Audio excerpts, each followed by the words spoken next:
Welcome to LOA Today. I'm Walt Thiessen. With me today are Joel Elston and Sam Page. This is your daily dose of happy. We are so happy you decided to join us today. Didn't have an intro for it, but we also have Luke Mortaza joining us today. So we have like four guys here, all in the studio at the same time, trying to find out, do we believe in the biology of belief? We're going to find out real shortly. So Joel, first of all, hello. How you doing? Hey, how are you? Good morning. Fine. Now this is you've been coming up with really great topics lately, by the way, and I know they're based on books you've been reading. And of course, this is a book that we all have known about for quite some time, The Biology of Belief by Dr. Bruce Lipton.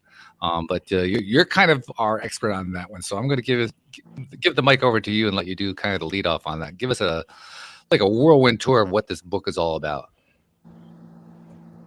Okay, well, it covers so much and so many concepts. The premise that mainly it hits on is for years we've always thought genetics were the dominating force in human health, behavior, personality, and everything. What you inherited from your parents is pretty much you're destined to happen. If you have bad genes, you have bad genes. If you have a propensity for breast cancer or certain cancers, you're likely going to get it. And that was the prevailing thought for many, many years. And when they started doing the Human Genome Project and they were decoding the human genome, they had a couple wild surprises. Before they got to humans, they were studying that of a very basic worm. And this worm has a very tiny, it had 23,000 genes. And that was sort of the baseline. This is a very basic worm. It eats, poops, breeds, and dies. It's pretty much it's pretty straightforward. Sure. Yeah. So that's all the functioning of this worm. So this worm had 23 genes. So we're assuming, okay, well, humans are going to need at least 100,000 genes. It's going to be a necessary amount based on what we were thinking. So before they moved to humans, they went to the fruit fly, which has been studied in experiments for years and years and years. So they were expecting the fruit fly, which is a much more advanced organism than the worm. It certainly was going to be more in theory than the basic worm. And I'm using the word basic worm because I cannot pronounce what that worm is. So well, we won't hold it against you. Yeah, it's a really long name. So, but shockingly, the fruit fly had only like 17,000 genes. And it was a much more complicated, animal or species than the worm. So that blew them away. So they didn't know what to make of that. Assuming that, and then when they started undoing they were predicting the decoding of the human genome to take many, many years. And shockingly, they announced pretty quick they were done because the number of the human genes were 24,000, which is just a little bit more than the most basic worm. So that started a whole new concept in thinking, how can that be? So the understanding that genes are influenced and they're not fixed. They can be determined to do anything. A stem cell, for example, adapts to what it needs to be. So gene expression can take place in many different ways. So that started this process of, this is where Dr. Bruce Lipton started going against his peers and saying, wait a minute, we're assuming a lot of things about genetics that are not true. So as we move forward, we start seeing everything, and he started realizing there are some people who have the same gene that indicates you might have a propensity for breast cancer. How come some people get breast cancer and some people don't? Yeah. So that started a really interesting thing. A lot of it had, surely there was going to be a commonality, and there really wasn't. A lot of it had to do with, we're assuming maybe a certain chemical we were exposed to made that gene expression of breast cancer appear. So let's find that common chemical. Couldn't find it. And so we kept going and doing different things. And we kept looking on different, trying to figure it out. And somebody along the way started thinking about, well, maybe it's the expression of the gene is built on your perspective of the gene, and what you believe. So he started a deep dive, which is really, he was considered a whack job for a long time because he was saying your perspective sort of dictates what happens to you, which is, it sounds familiar, sort of what we believe. Yeah. So as he started unfolding and it became more and more accepted, there are influences on the genes, like the environmental influences can change the expression of a gene. Somebody who's has a perspective, they're very healthy, they work out, they do all these things, they just keep going forward. The body sort of responds to that's what the expectation is, and so that opened up a lot of different concepts, and it went into great detail, and when you listen to the book, it's very scientific, and I'm just trying to make it as simple as for this discussion as we want to do, but we have within us, our perspective sort of dictates our reality, is what I've always said about the law of attraction. So as far as the body responds, that's very true. There's people, I've always been fascinated by, I know some very high IQ people. So when, 160 IQ folks, really, really wildly intelligent by how they measure intelligence. But and these are great people, so a couple of them may be listening, so I'm not going to really insult them too bad, but well, actually, I'm one of them. Just to mention it, I'm just saying, mine was 162. Okay. Oh wow! So and unfortunately for you have a balance, but I know a lot of people with higher IQs that tend to lack common sense or social acuity or whatever, and I've always been fascinated about that, and also I work with several young people who grew up in horrible situations of foster care, and they were classified as having very low IQs, like 75, 80, the lower end, that were wildly successful in school and went on to Harvard and did great things. I know one young man that was in foster care that went on and got a scholarship to Columbia. He's a medical doctor now with an alleged 74 IQ. Which just goes to show how useless IQ is, but that's another topic. Yeah, that's another topic. But when you look at the environment he grew up in and all that took place, so healthy people can become healthy a lot of times because they believe they're healthy. And the environment you believe, the negative environment or the positive environment you grow up in, has a great influence. When we're born, we're already born with the programming that has taken place while we were before we were born, and the genetics that go together. There's certain coding that got sent through, but how it expresses is really just fascinating to me. So the value of reading this book, to me, I call this sort of the science of the law of attraction. When you have people questioning your perspective dictates so much, you look at this, and this is sort of a scientific explanation of how that could happen. And to me, the book didn't get into this, but I believe this not only translates to your body and health, but also your satisfaction in life, and the commonality that for a long time in this study they were talking about. Some people are born happy, is what the belief was. So let's find a happiness gene, and they found a gene that was common in happy people. However, really? But ironically, everybody that had the happy gene wasn't happy, and everybody that didn't have the happy gene, so they getting into the rabbit hole. They kept. Is that me? Oh, okay. Well, that wasn't bad. That wasn't our bad. Yeah, we got you back faster that time. That was good.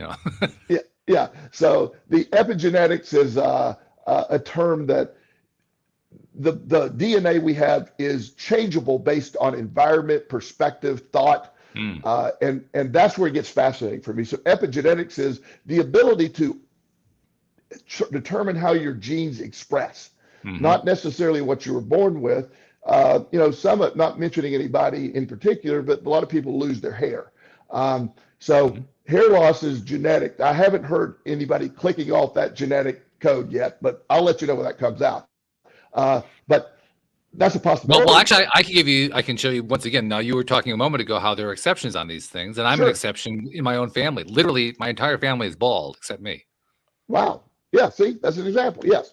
Every single male I can think of that's either alive or past is bald except me. Yeah, and I see that within families. I see, there's always there's anomalous events. So the one thing we know is you can't put everybody into one box. Right. You can't put every situation into one box. And that's what science tries to do. So I love it when we keep finding new things that throw monkey wrenches into what they believe is fact. But he gets also into what Walt, one of our favorite topics is. He gets deep into the value of the placebo effect. Yeah.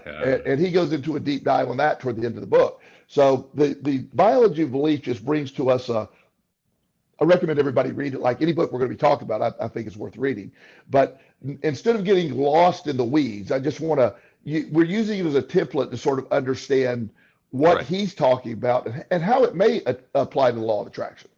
And there's an interesting thing in there too, because you mentioned how they were in the studies that he was discussing in the book, they were discovering environmental influences on genetics, which kind of throws a monkey wrench into the whole nature versus nurture debate that has been going on for the longest time, because maybe it turns out that it affects both of them. Like, okay, well, what do you do with that?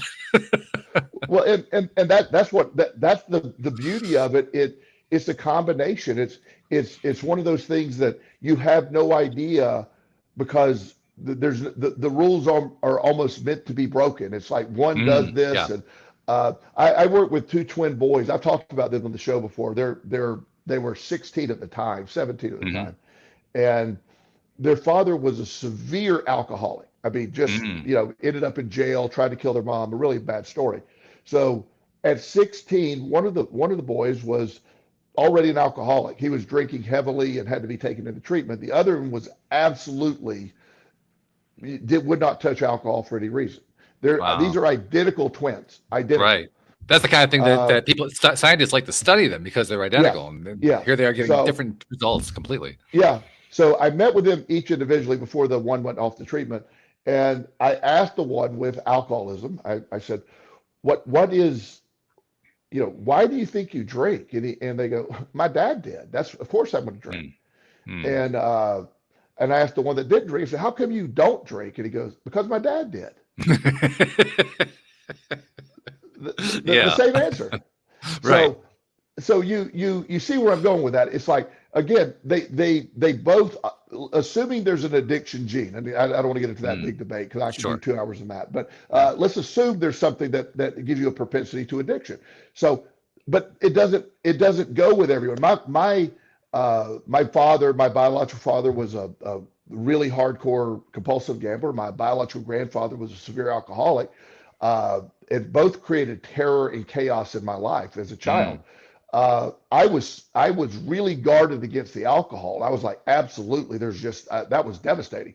But I just sort of dismissed the gambling as that can't be real. And I ended up having a gambling addiction.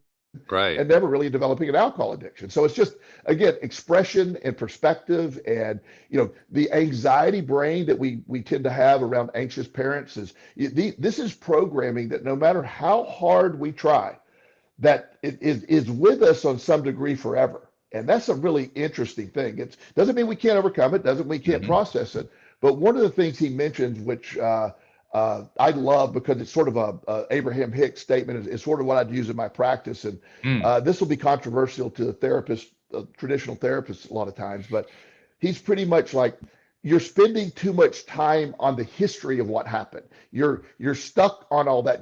There is not going to be an answer you want to hear. It happened and it influenced you. Now it's time to creating new things to influence you. You're never going to undo that stuff.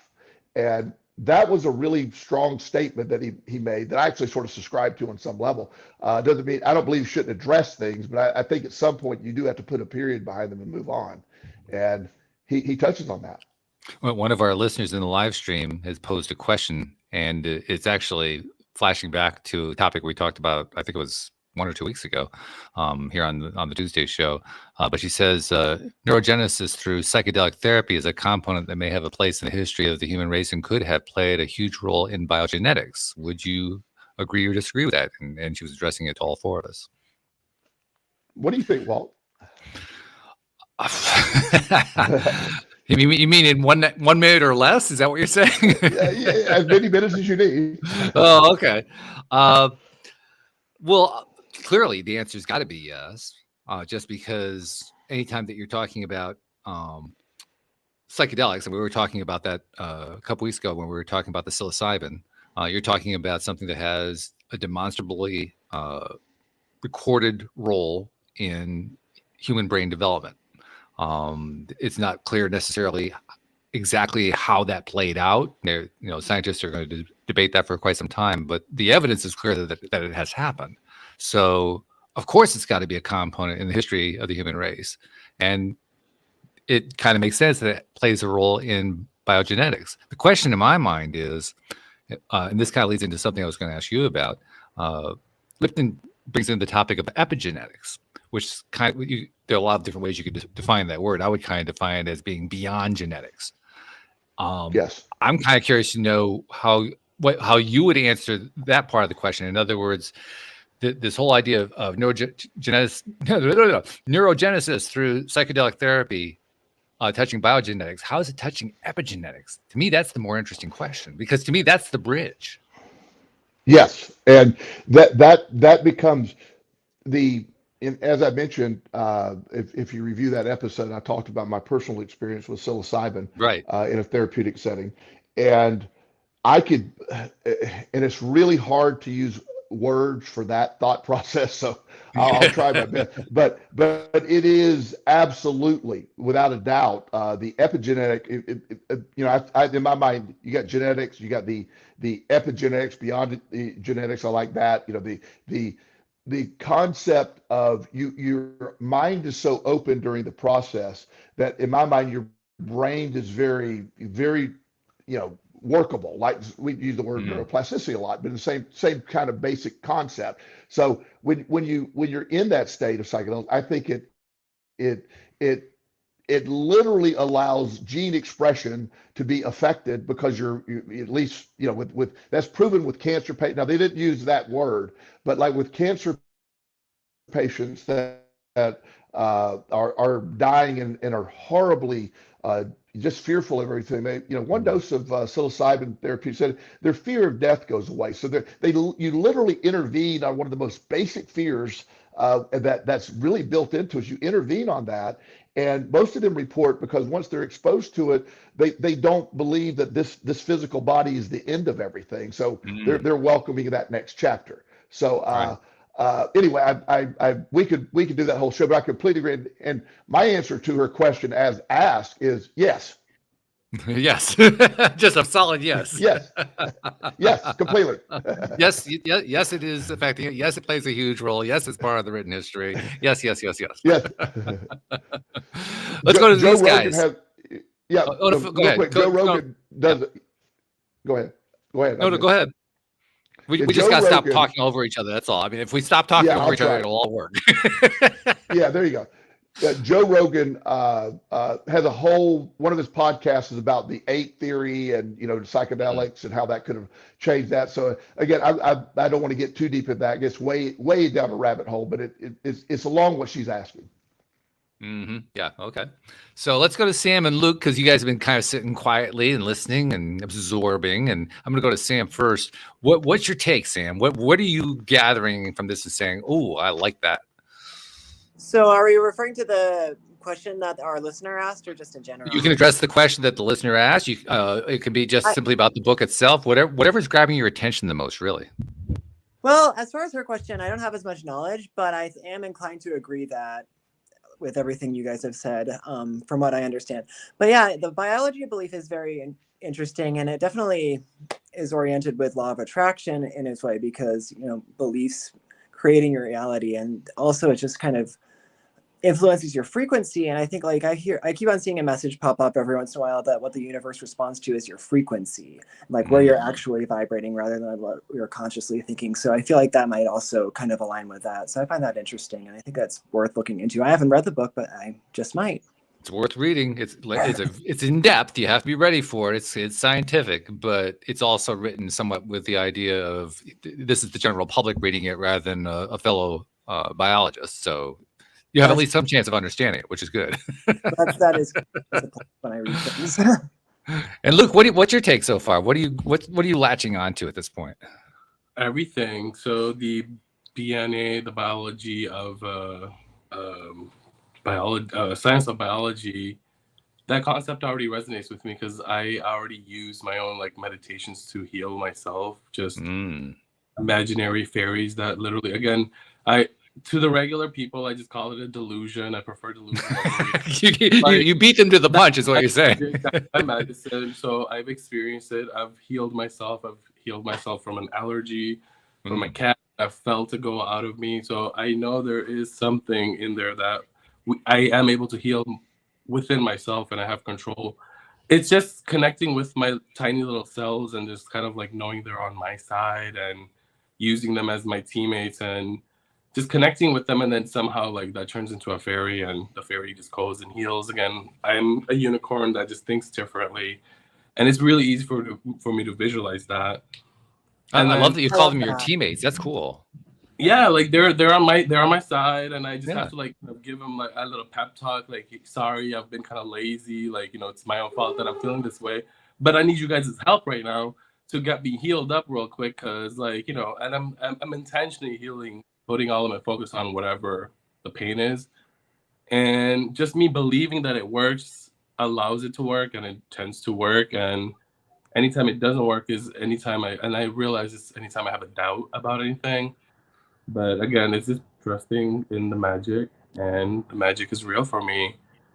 And then as far as the psychedelic experience, like I have experienced that myself, and I have experienced conversation with quote unquote death and overcame the fear of that, and met like 7 versions of myself, and then the perfect version of myself. Like I've had weird, unique experiences, and I'm just, while I'm in them, like my human self gets like curious and like gets distracted. Like, hey, if I'm watching myself, who am I right now? And then I end up like coming out of it and whatnot. But I do end up like, it does open up my mind to like a lot more things, and I already have kind of an imaginative mind.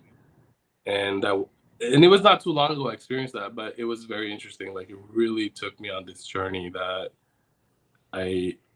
like Joel was saying, it's really hard to explain in regular human words. Joel, do you get the feeling it would be great to have Luke on hand when you're talking to a client and you're trying to help them understand stuff? I mean, it's almost like he's already got it. Here, like let me just transfer some of this to you. I love the idea of creating a team, whatever you want to call that team, of energy, of spirit healers, of fairies, or of angels. The wording is not relevant as much as understanding. Whatever resonates with you. Exactly. And so the You Are the Placebo by Dr. Joe Dispenza, great book where he talks about, he literally healed a very traumatic back injury with thought alone. And over several months, and it was unheard of. And he's healed without back pain, and this was a very traumatic event. So it is doable, and the body is capable of anything that you can bring to the table for it, and it will rally. It's on your side. Your energy and your cells, they want to be healthy. They're not trying not to be healthy, but there's sometimes you have to rally the troops, so to speak, and help them get on the same page. And I love how you said that. You go to them and say, look, I've been a little lazy. How about help me out here? You pull me out of this. That's a really cool way of looking at it. I take ownership of like when I'm not like intentionally, because like I try to be intentional about what's happening. Sure. And then when I get on that autopilot mode, and I was like, okay, I manifested this. Okay, this is an experience that and I've come to a mindset where I'm thinking there is no accidents anymore. Whatever experience is an experience. The good and the bad, I can figure out that later. But whatever I'm facing right now is my own creation, so I can totally overcome it. That's amazing. I love that. It is excellent. I love your whole perspective, Luke, and I think that's also a great thing to keep in mind, is that anything that you encounter is your manifestation, and taking that accountability is a great way to move forward, working through it. Yeah, no doubt about that. I'm curious to ask all three of you guys. I mean, I know what the bias is going to be here. It's going to be a bias very much in the direction that I like, but I'm also curious to know what your take is going to be. In each of your individual opinions, what are the limits in terms of what we can do to heal ourselves or reverse difficult situations in our lives? In other words, is this something that has limits to it? And if so, where are they? I would venture to say that the limit is just to the extent of what you believe. So at first I was just going to say there are no limits, but I think it's just, it's as much as you believe. Or as much as you could comprehend at the moment, because limit, like everything is limitless. There is no ceiling to anything. Growth is, change is inevitable. So anytime change is happening, we learn to adapt. Humans are very adaptable beings. So like we will be put into the worst of the worst of the worst situation, but somehow like we find our way out. So just knowing that, there's a solution at the end, no matter how hard it is. It's just, I don't know, faith is that it's just I'm the one half glass full kind of a person already. It's been always easy for me to like focus on, and therefore I manifest really good people. So like I talk about people being good. A lot of times people like there's a lot of bad people.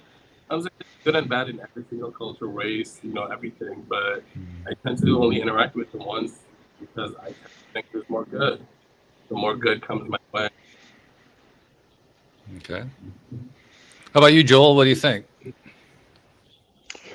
Well, I sort of have agree with both of my colleagues here. I like the concept that there. I would love to say there's no limits, but clearly there is, and I believe that. Like I've never seen anybody grow an arm back, so I don't think I can heal that arm growing back. Now, I'm not saying that someday we can't. I'm just saying within our perception of reality right now, that hasn't. One of the things I have seen people cure themselves from stage 4 pancreas or liver cancer, which is unheard of. I have seen people that were declared dead wake up fine. I mean, I've seen a lot of things happen. So I think it's everything is belief that is based on what our mind can comprehend. I often use the 4-minute mile example. Did a week or two ago with Sir Roger Bannister breaking it. Within 2 weeks of him breaking it, multiple people broke the 4-minute mile. It was unbreakable until he broke it. Then now it's high school times, So it's the same thing with this. It's the more we believe, the more, and the people we surround ourselves with. If you're always around a negative energy, then you're going to always be brought down to that lowest common denominator. As Luke's saying, if you're around that positive energy, you're going to have more. You're going to be what is around you. You're hanging around rich, successful people. You tend to be rich and successful. It's just how it works. Yeah, I love what all three of you are saying. And the reason I threw that question out there is since we're talking about the biology of belief, one of the first things that's going to come to many people's minds, kind of like what you alluded to, Joel, I don't know if anybody can really grow an arm back. And anybody who's dealing with a severe medical situation of any kind, whether it's a cancer or a heart disease or some sort of chronic condition or whatever it might be, when you're in the midst of it, I mean, theoretically, it's possible, but that's a long shot away from I'm ready to believe it. And that's the biggest challenge that anyone faces in that scenario. I'm faced with this horrible diagnosis. How do I believe my way out of it? That's really what I was aiming at. But how do we come face to face with that? How do we deal with that? Because clearly some people do. Like you were pointing out, Joel, there are people who have managed to just beat these incredible odds against them situations. And they must have done it with the power of their minds because that's where it all begins. Like, what did they do that the rest of us couldn't figure out? Well, I do have a great example of a gentleman. He lived in Mississippi, and he has his son was born with a very I forget the disease, but it's one of those that you're not going to live past 25. Right. So when the kid was about 12, his dad was diagnosed with, I'm forgetting the cancer, but was given 6 months to live with an incurable cancer. They didn't even do anything. Right. And he told his wife, I don't have time to die. I will be here until my son goes home or transitions or whatever term he used.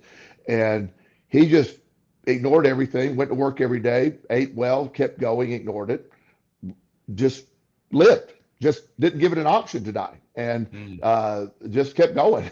And it's sort of like his body was like, okay, I guess we just can't die now, and just kept going. And it just sort of went into remission. Yeah. And the miracle story, it's very touching, having known the family. When the son was 23, he took his last breath and transitioned to the other side. And 3 days later, his dad did as well. Wow. Yeah. Yeah. So he set an intention and a belief that he will live until his son moved on.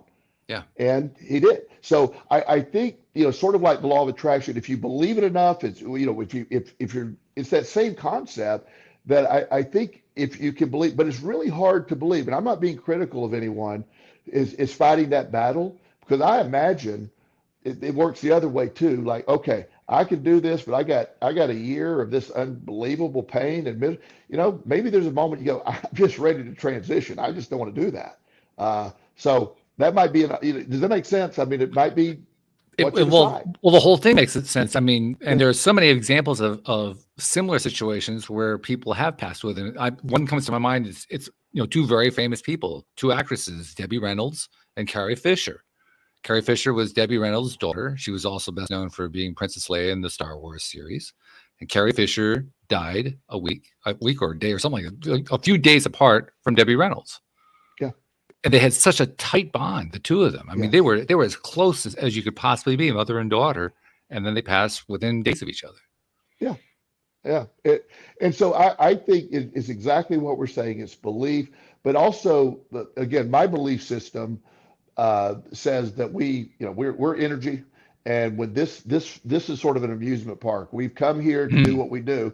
We're going to transition to this side. I probably have been here 8,000 times. So, I probably. Well, you always liked riding the roller coaster. I mean, let's be perfectly honest. You did. Yeah. I keep predicting the craziest shit. Excuse my language. Keep getting into. So it's like that's what I do. So I have no doubt that I have this vision that whenever it is, sometime in the next whatever years, that happens, and I wake up and say, let's go again. And it's just we're just going to just keep doing it. So with that knowledge, I could be like, yeah, well, okay, let's just wrap this up. I wouldn't fight too hard, possibly.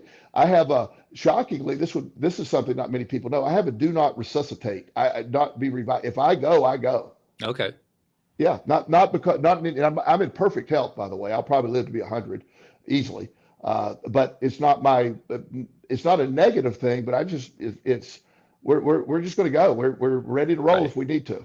Right. Yeah. I feel very much the same way, actually. Yeah. Yeah. How about you guys? What do you think?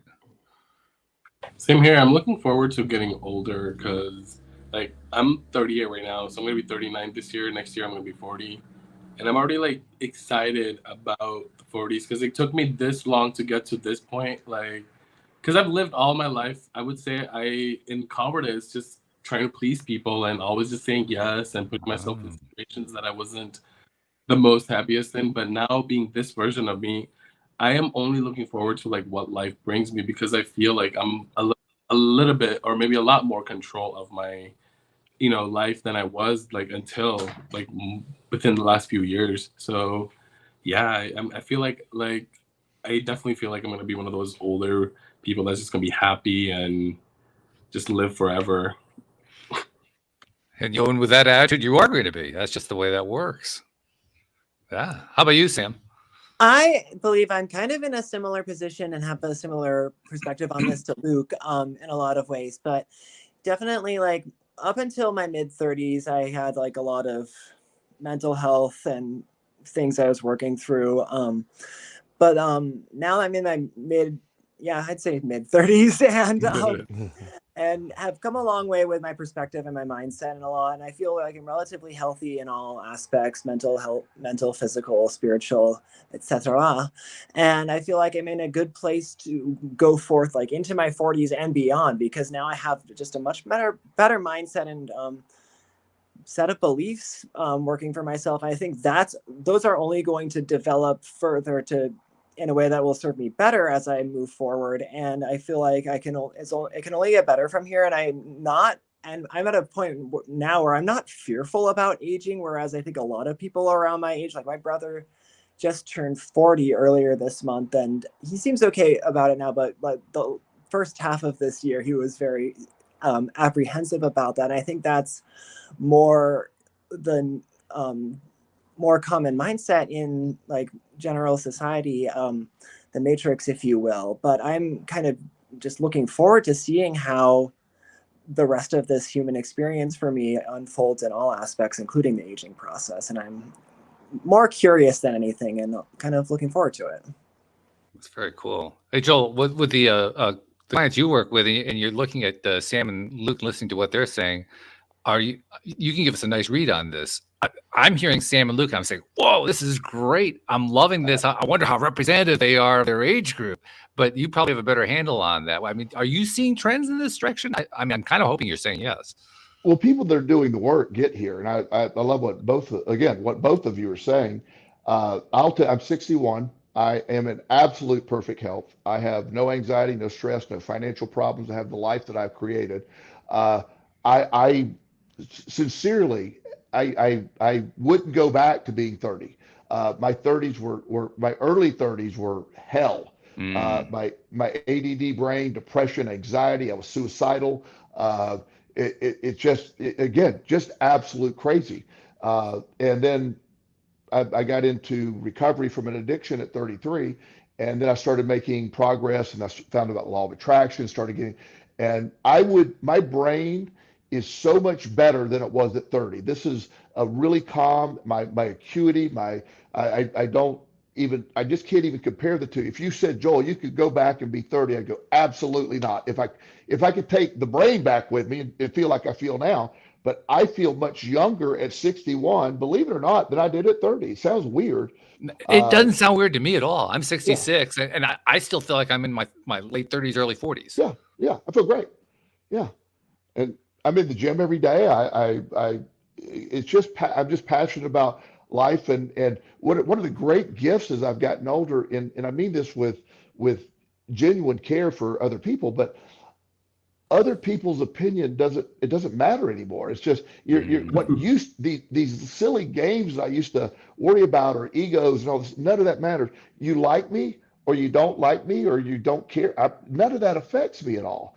And right. It's such an easier way to live. And when you get it, the younger you get this, the mid-30s is great to be getting it. And I have every now and then I run across a 20-year-old that has been through a lot. A lot of times my kids have been through a lot of traumatic stuff. They get here quicker because of what they've been through. Sometimes the stress and trauma gets them there quicker. So I love what you're saying. This is like a template for, I wish this were something taught to almost a class for people when they get into their 30s. Yeah, I hear you. Louis D'Souza, who does the Monday shows with me and Anne Marie Young, has made the comment on numerous occasions that he believes that the schools shouldn't be teaching anything that can be found in Google. Now, maybe this can be found in Google, so maybe it shouldn't be taught, but I'm going to guess that most people aren't finding it in Google, so maybe it should be taught on that basis. Sure. But if you eliminate all that stuff that Google's got, there's a lot of room to do things like this. Yes.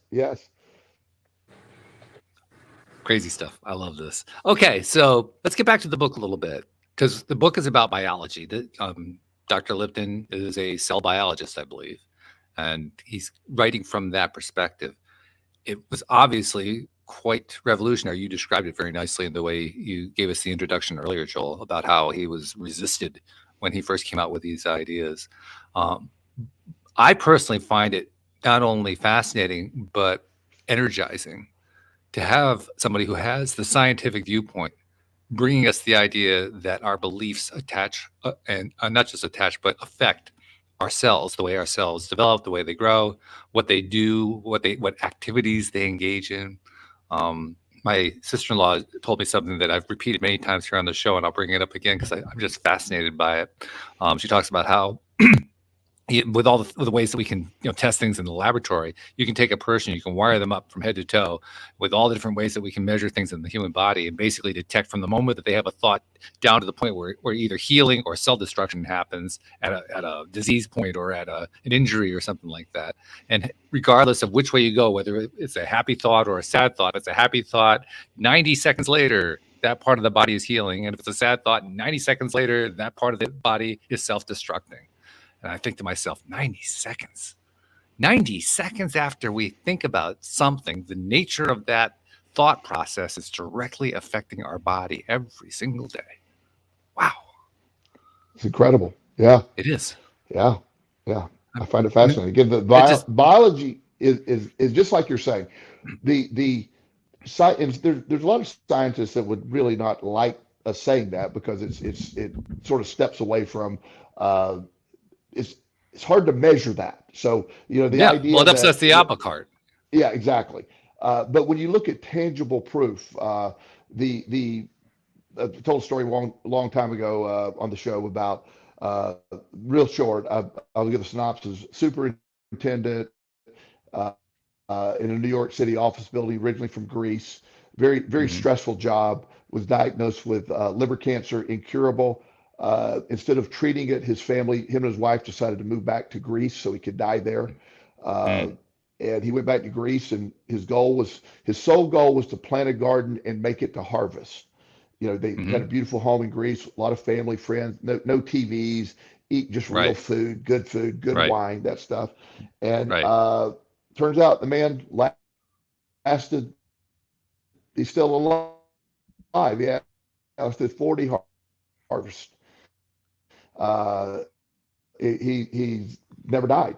And what we get very stressed, the immune system gets very challenged, and stuff comes along that normally it would fight off, but when you're constantly stressed, you can't fight it off. When you remove that anxiety, remove that, and let the body do what the body does, you're good. You're good. Let's talk about stress for a minute, because I think that's an important point. And by the way, the signal kind of broke there, but I think what you were saying is, despite the fact that he had this short-term prognosis, he's still alive today. He broke through all that, and he's basically breaking all the records, which is Sure. fantastic. Yeah. Sure.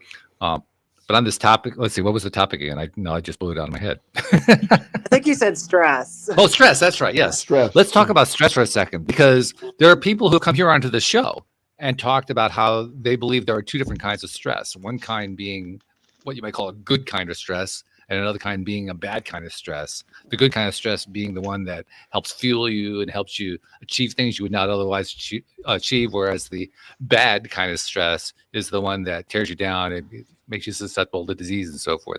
That opinion has been expressed in a number of different ways, but fairly consistently. I'm curious to know what you guys think about that.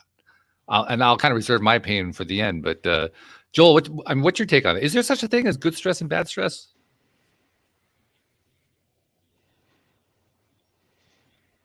Oops. I think it fits perfectly with the topic. It's your perspective of the stress that determines what stress is. All right. That makes sense? Okay. So how you think about the stress Yeah. basically determines how it's going to play out. Yes. All right. Okay. What do you guys think? That is pretty much exactly what I was thinking. Okay. A matter of perspective and I guess mindset as well. And I guess you can like reframe how you, just reframe your whole like take on the stress, and you can kind of make it into something positive if you're really. Yeah. How about you, Luke? I've never thought about the concept of good stress, so this is like a new concept for me. But when you said that, thing that came to my mind is like I work really well under pressure. So if like there's a due date, I like can get stuff done. I will procrastinate, but then I still get it done. So like I guess that could be considered the good kind of stress that gets the work done. So I guess it does work. I love what all you guys are saying, and particularly to jump off of what Joel and Sam were saying, the thing that jumps out to me about the word stress is the fact that it has multiple meanings in the English language. One of those meanings has to do with pressures on the body, so to speak, the body receiving pressures that impede its ability to operate. But another meaning of the word stress is to place emphasis. So if I'm talking to you, I may stress something. And because I'm doing it with passion, there's a stress going on there. So if I tie that into what Joel and Sam were saying, then it really comes down to, well, how do I feel about what I'm saying? If I feel good about what I'm saying, then it's a, quote, good kind of stress. If I don't feel good about what I'm saying, then it's a, quote, bad kind of stress. So once again, like you guys were saying, what do you believe about it? I think it's a beautiful way of summarizing. It's great. That's exactly, and when I go to the gym, I stress my body. I put it under incredible stress, and that's a positive. I do that. I voluntarily go do that to my body, and my body responds to that stress by getting stronger. There are many times that I work with several pro athletes, and we change the perspective of stress to fuel them. Stress, it's not a defeating mechanism. It gets everything. Stress has a biological function used properly that can make you more acute, more aware, can tune you in. Stress gets the body prepared. And for the sake of what I normally say, and this is not an accurate statement, but it does help. I separate stress being more of a normal encounter and anxiety being something that's a little more, can be more damaging, but that's not scientific. It's just I explain it to people that way. That's a useful distinction, though. Yeah. Distinguishing between stress and anxiety, because when you express it that way, it's pretty clear there is a difference between the two. Yes. And anxiety is when the body's responding to a threat, and it shuts down and it can't respond. Stress is what gets you up when you realize you got to be at work at 9 o'clock and your alarm didn't go off. It's 8:10. That gets you rolling. That stress gets you to that gets you going. You're tired, but you wake up real quick and get going. The 2 weekends ago, we were down in North Carolina, Justin and I was driving. We were driving down there, and I was going at night, and I was going, I'd say a little faster probably than the speed limit was. Just a tad. Okay. And so we're in the middle of nowhere, and I'm going, and this on the side of the road, this state trooper just turned his lights on, and I immediately. Now he didn't chase me. He was just letting me know, I see you, and I'm not going to bother with you, but you slow down. And so I went from whatever my higher speed was, which was a little bit higher, and then I went down to the 60 mile an hour. But at that point, now my focus on the road was more intense. I'm sitting up. There was a whole, I was just subconsciously driving down there, and there was nobody in front of me, and I'm on the straight road. It's hard to do 60 on a straight road where there's nobody in front of me. It's really hard. But once I was able to see those lights, I had no problem adhering to that.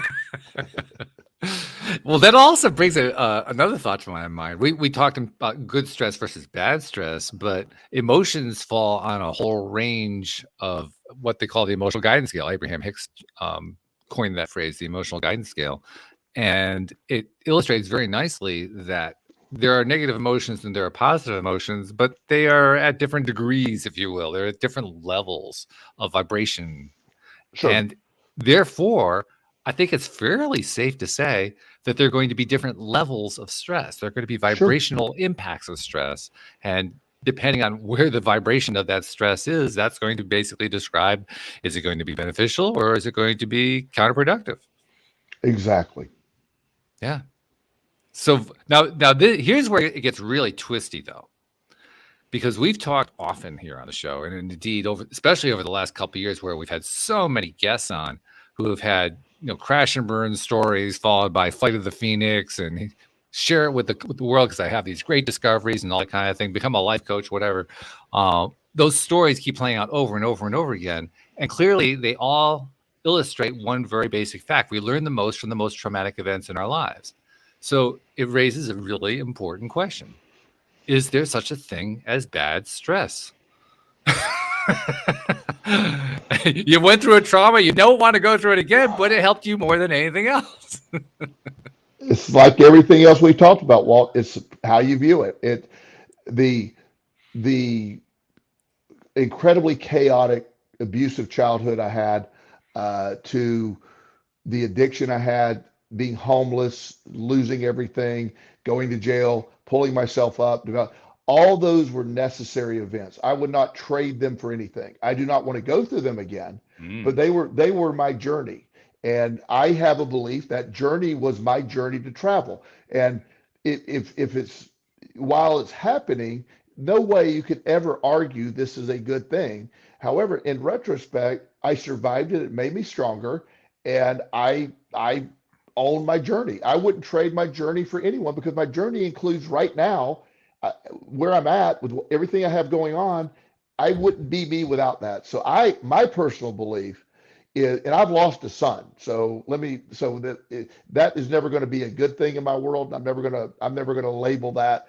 But I also understand that when TJ passed, that I rededicated my energy, and I've said I'm living for two of us now. I now live for two people. So if I don't feel like getting up in the morning for me and go to the gym, I got to get up and go to the gym for TJ. I got to go do what I do for TJ. So while I horribly miss him, that really propelled me to a level I didn't think I could achieve in life.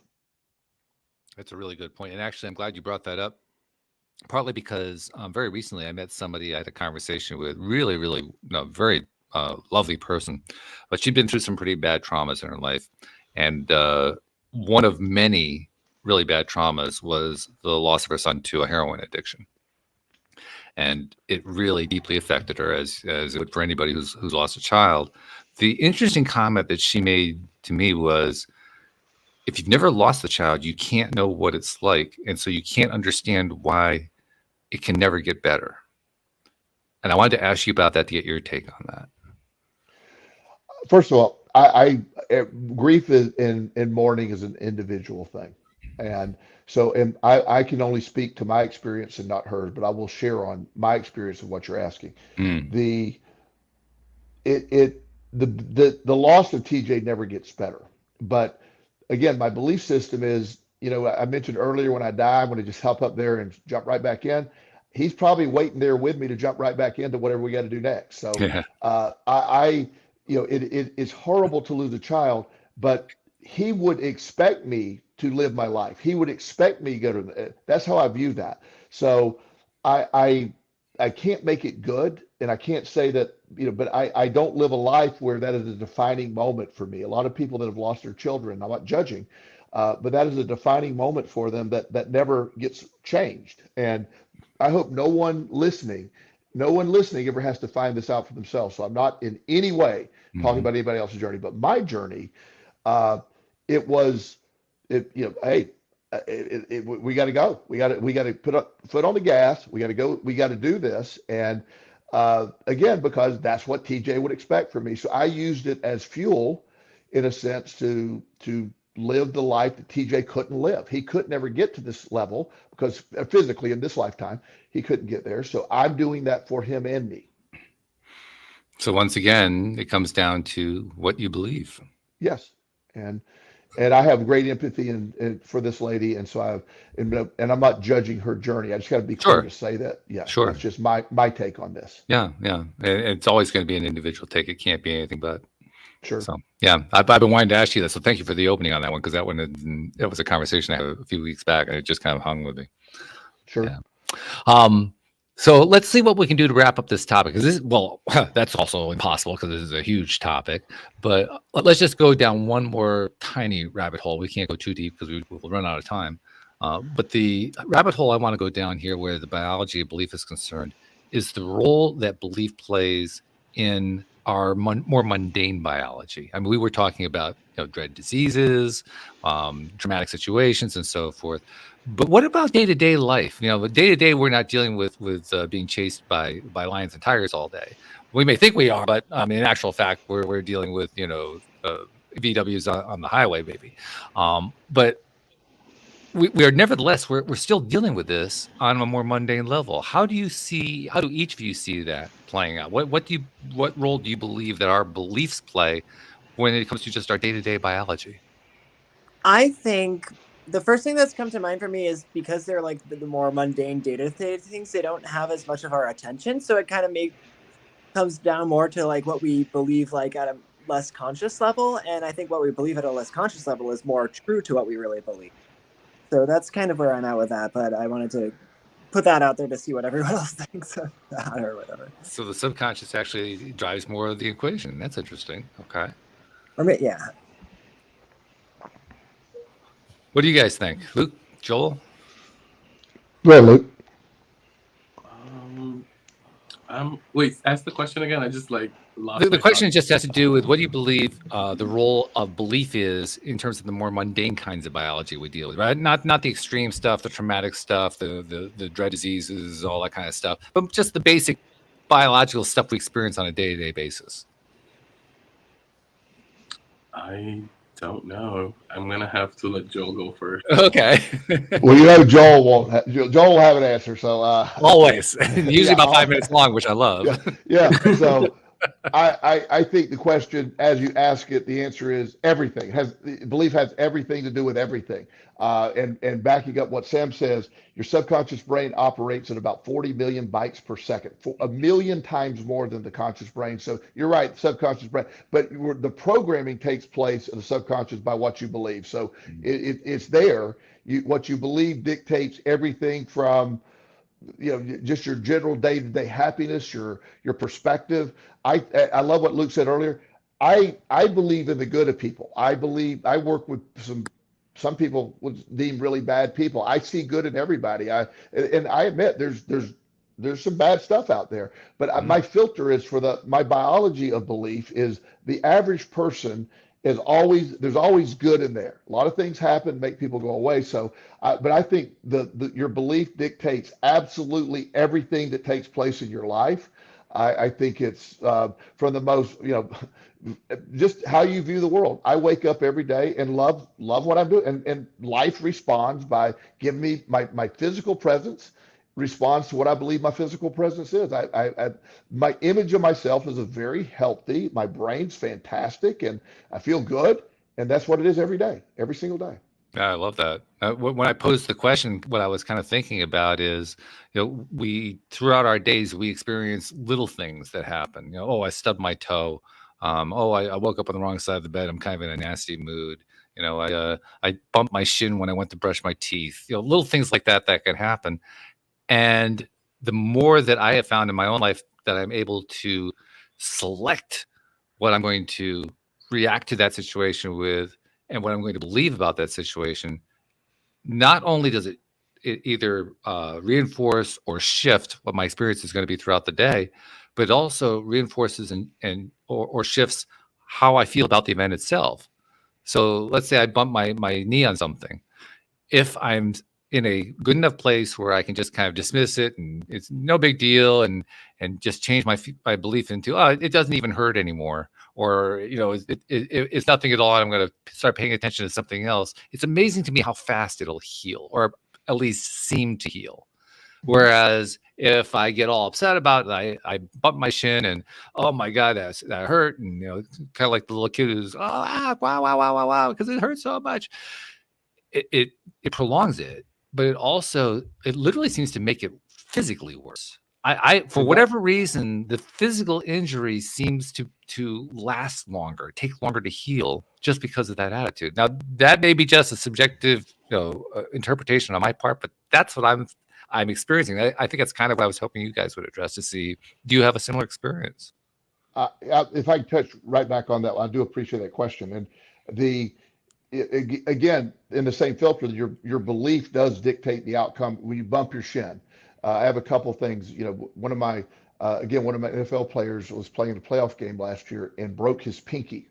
Until they were tied with 2 minutes left to go in the game, and he did not realize that's when his pinky got broke, and broke really bad. And I'm talking snapped. Ouch. And but until the buzzer went off and they won, he didn't realize his pinky was broken. He didn't realize it's broken. Wow. Yeah. He didn't have time. He said, I was not going to come out of the game. He said, I might have noticed the pain, but I had to dismiss it because I had to go win. And he did. And but then he said that, it hurt like hell at that point. But going on, and he played the following week in the next game with his just taped up, just because he wasn't going to miss the game. So especially if you're really busy in your day and you bump your shin and it's a pretty good day, you're sort of in a hurry, you don't have, okay, that hurt, but move on. If you bump your shin and you're sitting around and having a pissy day anyway, why does this keep happening? And I promise something else is going to happen too. It's that's the way it rolls. Yeah, that's true. That's true. So you have seen the same kind of thing. How about you guys? Yeah. Well, once Joel mentioned it, I do think I've seen this a handful of times before, where like you're doing something active, for example, playing sports, and you injure yourself, but you're so in the moment and the adrenaline's up that you don't notice it. And then all of a sudden, like after, or like the next day, all of a sudden it's like, and then it hits you. So that's kind of what that made me think of. Okay. Sure. I'm the same way. Like anytime something happens, like, if I run into something or something quote unquote bad happens, I guess I've trained myself to come to a point where I just use it as a signal. Okay, again, it's my own fault. Like, what was I thinking? Or being more aware of those thoughts. Or if I don't realize it, then things around me will start going bad. Like, for example, like last Friday, I woke up kind of sad, missing my daughter from the separation, and I was just feeling really sad. And I couldn't focus on my work. And while I'm working, my computer system is just being really slow and starts like lagging and stuff. So like my mind's not at work. So I manifest a malfunction in my computer. So I end up texting my manager, hey, I have to come into the office because it was one of those work from home days. And I have to come in. And then on my drive to work, I'm having emotional moments and I'm like feeling it and I'm just allowing myself to feel. And I get to work and still the computer system's like, I log in, but like it's all blank, nothing's working. And then as soon as I leave and go say good morning to some of my friends and just kind of get my thoughts off of like the sadness, let me go see people that like love me and appreciate me. Literally talk to them for maybe a few minutes. I come back and my computer's working fine. And I was like, like even technology took my side and it's like, you need to like step away real quick and you need to figure out whatever's happening and then come back. And then like, so like that gave me an excuse to like not work while I'm supposed to be at work. And then like, even when I got to work, I couldn't get into my system. So I went and hung out with some friends that I kind of usually would hang out with on my breaks and whatnot. When it gets like good morning, and as soon as I come back, it's working. And I was like, okay, that's just me manifesting that whatever I needed at the moment, stepping away, and then like I come back, everything is just fine. As if like I couldn't even figure out what was wrong with it. Why wasn't it? It was just slow. It was just like if somebody asked me to explain what was going on with your computer, it was just lagging. It just like the screens went blank, but I don't know why or how. But now that I think about the whole situation, it was what my own antenna that was making the technology kind of mess up. So I was the one, like I bring all of the accountability to myself. Like, what do I need to, or how do I react to this? So it ends up helping out. Just even again, my delusion is what I call it to people. Is just how I explain my experiences. Doesn't sound like a delusion to me, to be perfectly honest. It actually sounds quite real to me. And the reason I say that is because I really do firmly believe that technology is influenced by human thought. And I don't just mean in terms of it being created or in terms of what it's storing on it. I mean in terms of how the technology itself, the physical machinery interacts with a human being. In fact, I routinely will recommend to people when I'm in an IT discussion of some kind, be kind to your computers. First, because your computers will be kinder to you in terms of how you experience them. And second of all, at some point, computers are going to become sentient. And it's going to be really good to have a good relationship with them when they become sentient. If we don't have good relationships, it's not going to be a happy time. So either way I look at it, it's be kind to your computer. Yeah, and even like all of your technologies, even like my car when I'm driving my car. Like, hey, I named my car Navi, which is a fairy from a game that I play. I love it. Navi for taking me places. Thank you for keeping me cool. Thank you for like listen to music when I'm stuck in traffic. Like again, even though she's not talking back to me, I'm still like vibing with somebody and having a good time. I used to be afraid of the rain, and rain would just freak me out. And I was just like, I don't want to drive in the rain. It's too slippery. All those thoughts would freak me out. But one day I'm already and it just comes down really hard, and I'm just there. And this is after I've done a lot of work. And again, my imagination shows me each drop, like kind of saying hi to me. Hey, don't be afraid of us. Each drop, like greeting me as it was rolling down the window. And I was like, why was I afraid of y'all? So I was like, now I enjoy driving in the rain, and I say hi to my little raindrop friends. And it's just, and even like at work sometimes I'll be like so bored with work, and I was like, well, I'm staring at the screen, and this again, my imagination brings a little animated character. It just interacts with me while I'm doing my work. Wow.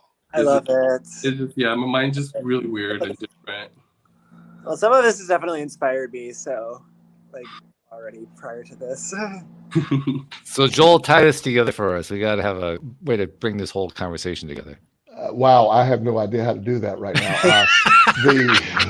Well, that's why I handed it to you. I figured if you can't do it, no one can do it. So my brain is pointing out that we've all said it in pretty similar ways, but different ways. But your beliefs dictate your reality. That's it. Your reality and you're in charge. That's the beauty of it. You're in charge of your reality, and learning to, however, whatever conduit, whether it's the Abraham Hicks emotional guidance scale, whether you're chatting with the raindrops or whatever you got going on, your perspective creates the reality, and the reality responds to that. And that's the bottom line for me. That's the ultimate gift that I've been given, is that knowledge, and it's what's made my life just such a joy to be in. True that. Done. Conversation over. You see, you did it. You put the bow on top. You did it. It was great. That was perfect. So thank you, Sam. Thank you, Luke. Thank you, Joel. Thank you, live streamers. Thank you to our podcast listeners everywhere. We will see you all next time here on LOA Today. Goodbye, everybody.